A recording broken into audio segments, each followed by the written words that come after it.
And now straight to business. Chairman of a new airline, Africa's largest economy, United Nigeria Airlines, Obiora Okonkwo, says scarcity of foreign exchange as one of the challenges Nigerian airlines are faced with.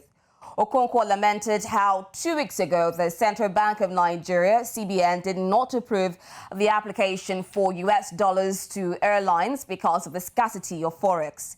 He attributed the high increase in the cost of aviation fuel, popularly known as Jet A1, to the sharp rise in the cost of air tickets, as Nigerians are seeing alternative in air transportation amid security challenges commuters face on the country's highway.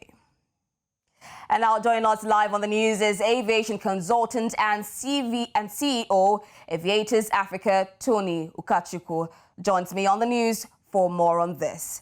Thank you so much for joining us on the news. Now, with the situation on ground, has the airline industry been restricted from accessing foreign exchange because they have complained that the airfares were increased because they cannot access FX?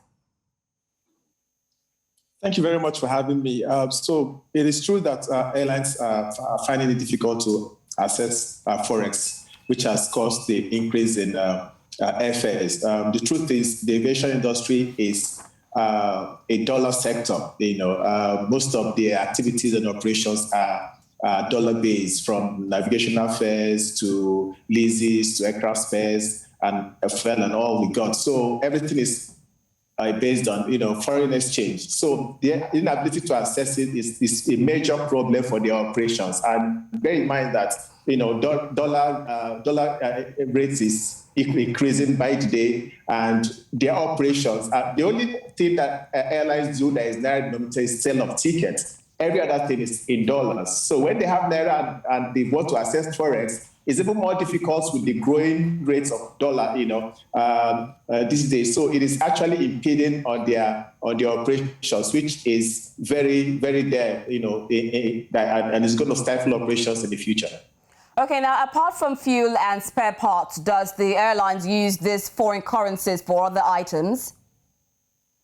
Of course. For example, their leases, the navigational charges, fueling and other agency charges, they're all in dollars. So most of the operations in the aviation sector are made in forex and made in dollars. So it's not just spare parts. So that sector is dollar-based. So most of the operation is dollar-based, which is why forex is really needed for them to be able to carry out their daily operations.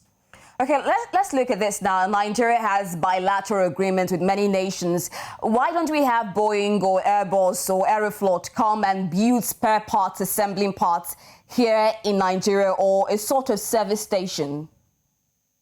So you have to look at the enabling environment and the policy frameworks of the government. That is one, and also the return on investment of setting such an infrastructure in Nigeria. So these are the issues. How many Airbus aircraft are being used in Nigerian airspace, as against Boeing, now that most of the airlines are resizing and going to smaller aircraft. So these are the issues. So an Airbus cannot just come put up their structure of servicing spare parts infrastructure here when they don't have airlines. Most airlines using their aircraft. Exactly. So these are the issues. Unless they have the numbers, it's actually the numbers that can tell. So you can get that in Southern Africa, but not in Nigeria as yet.